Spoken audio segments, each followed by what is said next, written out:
तो साथियों रोज हम टॉपिक कुछ लेते हैं, कुछ जो भी हमारा जो काम करता है उसका कुछ ना कुछ टॉपिक रहता है जिसमें हम ट्रेनिंग करते हैं। ठीक है, तो आज हम टॉपिक लेते हैं वेल्डिंग मशीन का। वेल्डिंग मशीन, वेल्डिंग कार्य क्या है, वेल्डिंग कार्य करने के दौरान किन किन हजार्ड्स का सामना करना पड़ सकता है और उसको बचने के लिए प्रिकॉशन क्या है, इस चीज के ऊपर आज हम ट्रेनिंग करते हैं। ठीक है, तो वेल्डिंग क्या है, पहले तो ये अपने इसकी परिभाषा क्या है ये समझते हैं। कोई कौन बताएगा वेल्डिंग कौन कौन करता है, पहले तो बताए, हाथ खड़ा करे। वेल्डिंग कौन कौन चलाते हैं, welding welding machine, welder, welder कितने हैं? हाथ लोग खड़ा करे, इतने लोग हैं वेल्डर, है ना।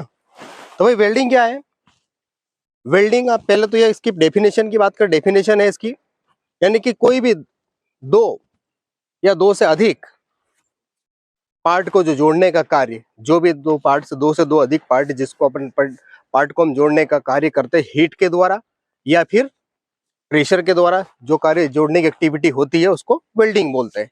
ठीक है, अब वेल्डिंग को कार्य करने के दौरान किन किन हजार्ड्स का सामना करना पड़ता है जो हमारे काम के में मौजूद हो जाए। हजार्ड क्या है, खतरा, क्या है, खतरा, हमारा शत्रु, हमें जो हमारे काम में मौजूद रहता है, हमारे साथ में, हमारे जो हम काम करते हैं उसमें छुपा रहता है, छुपा हुआ दुश्मन हमारा, वो कौन कौन सा हो सकता है।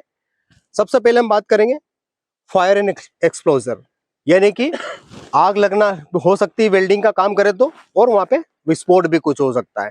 ठीक है, ये शत्रु है। दूसरा हमारा है वेल्डिंग के दौरान फ्यूम गैसेस, जो टॉक्सिन गैसेस, वो फ्यूम जो निकलती, वो एक खतरा है, उससे हमारी आंख में इंजरी हो सकती है, तो वो एक खतरा है। तीसरा है बर्न इंजरी, यानी कि जो भी हम हार्ड वर्क का काम करेंगे तो वहां पे हमें बर्न हो सकता है, हमारी स्किन को नुकसान हो सकता है, जल सकता है, हाथ जल सकता है, कुछ भी जलने का नुकसान हो सकता है। चौथा है रेडिएशन। रेडिएशन क्या है, अल्ट्रावायलेट और अल्फा रेस, एक ये दो, ये इस तरह की ये नुकसान हो सकता है, ये एक खतरा हो गया। नेक्स्ट है फ्लाइंग पार्टिकल। फ्लाइंग पार्टिकल की बात करें, फ्लाइंग पार्टिकल क्या है, यानी कि जो भी आप काम करते हैं उस समय जो फ्लाइंग पार्टिकल, यानी कि जो भी गर्म चीज रहती है वो इधर उधर छटकती है ना, कभी कभी कंपोनेंट छटकता, तो उससे हमें नुकसान हो सकता है, ये एक खतरा हो गया। नेक्स्ट है हॉट सरफेस, यानी कि जब भी हम कोई प्लेटफॉर्म पे काम करते हैं तो वो जो प्लेटफॉर्म रहता है वो गर्म हो जाता है ना, वो एक खतरा हो गया। नेक्स्ट खतरे की हम बात करेंगे flammable, flammable gases, combustible material, यानी कि एक चीज क्या है, यानी लकड़ी, पेपर, गत्ते, ये एक। और दूसरा लिक्विड में है, लिक्विड में क्या है, पेट्रोल डीजल, और पेट्रोल डीजल पेंट, ये जो चीजें रहती है या केमिकल होता है जिसमें जो भी ज्वलनशील, ये अगर वहां मौजूद है ये भी हमारे लिए खतरा है, ये भी हमारे लिए कोई बड़ा नुकसान कर सकता है। नेक्स्ट है पुअर केबल मैनेजमेंट, यानी कि जो पुअर केबल, जो केबल का हमारा फैला वाला रहता है ना, ऐसे जो केबल कहीं लूज पड़ी है, इसको हमने जमीन के ऊपर है, तो ये हमारे लिए खतरा है भाई, इससे ट्रिपिंग हो सकता है, आदमी फंस सकता है इसमें, गिर चलते वक्त गिर सकता है, तो ये खतरा हो गया।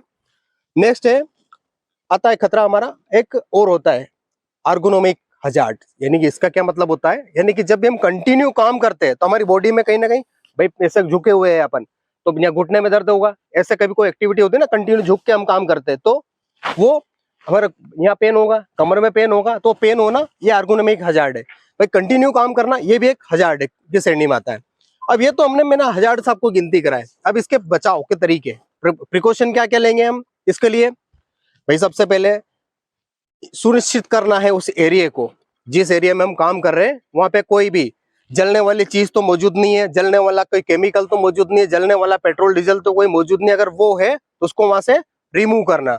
दूसरी बात, वहां पे जो भी काम करेगा, वो जो वेल्डिंग काम करेगा उसको वेल्डर, उसकी ट्रेनिंग होना चाहिए, ऐसा नहीं कोई भी होल्डर पकड़ ले। ठीक है, तीसरी बात, वहां का हॉट वर्क का परमिट हमें इंश्योर करना, लेना है, सुनिश्चित तरीके से लेना है, क्यों कि ताकि हमारा टॉप जो भी ऑफिसर है उनको पता रहे कि हम ये हार्ड वर्क की एक्टिविटी कर रहे हैं, तो उसका अच्छे से इंफेक्शन किया जा सके उस एरिया का। ठीक है, नेक्स्ट है, अगर प्रिकॉशन की हम बात करें तो जो भी वहां पे एरिया है उस एरिया को या तो अपना बैरिकेडेड करना है या फिर एक बूथ निर्माण करना चाहिए, एक जो वेल्डिंग का कार्य वहां एक एरिया बूथ हो जिसमें उसी एरिया में काम करना है वेल्डिंग का।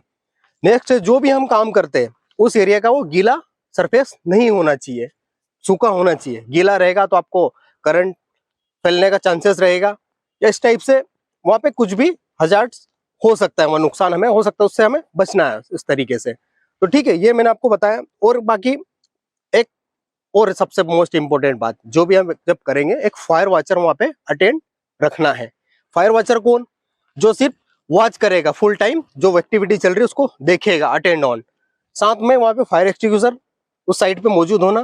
तो एक रेती का बकेट, सैंड का जो बकेट, वो भी एक मौजूद होना चाहिए। और प्रॉपर तरीके का पीपीस सभी को वियर करना है। प्रॉपर तरीका पीपीस मतलब क्या हो गया भाई? आपको apron, leather gloves, helmet, welding helmet, ये सभी तरह के पीपीस जो उसके मौजूद होना चाहिए उस काम को करने के लिए। ठीक है, तो ये सारी चीजें हमें इंश्योर करके ही काम करना है। फिर जो अपना केबल है, ये जैसा अब ये टॉप प्लग लगा है ना, ये टॉप प्लग हमेशा हर वहां पे इसमें देखना, केबल में कहीं भी ऐसा जॉइंट वाइंट मौजूद ना हो, सिर्फ टॉप प्लग से ही हमें कनेक्ट करना है। ठीक है, तो ये टॉप प्लग होना चाहिए वेल्डिंग में। और जो भी हम कनेक्शन ये करेंगे टॉप प्लग का, जिस अपन पैनल बोर्ड से करंट लेंगे, उस पैनल बोर्ड में ELCB 30 मिलियर का अवेलेबल होना चाहिए, मौजूद होना चाहिए। अगर वो नहीं है तो हमें कनेक्शन नहीं लेना वहां से। ELCB क्या है? आपकी स्वयं की सुरक्षा के लिए काम करता है। अगर कोई ऐसा होता है तो ट्रिप हो जाती है। अगर कोई विस्फोट हुआ या आपको करंट लगा, शॉक लगा, तो उस टाइम पे वो ट्रिप कर देता है, तो आपकी वो सुरक्षा गार्ड है, तो वो होना जरूरी है। तो ये इतने सारे पॉइंट पे मैंने जो बताए, इसमें किसी को कुछ डाउट है? नहीं है? तो हम आप तरीके से करेंगे, सारी चीजें इंश्योर है, पक्का है, सबको सुनिश्चित है, सारी चीजें याद रहेगी। और किसी को डाउट हो तो मैं आज और इसको अपन रिव्यू और भी कर लेंगे। और अपन जो अपन कार्य अपन जो काम करने जाएंगे अपने एरिया में, वहां भी अपन इसको और इंश्योर कर लेंगे सारी चीजों का। ठीक है, तो आज का दिन आपका शुभ हो साथियों, और सुरक्षित हो। जय सुरक्षा।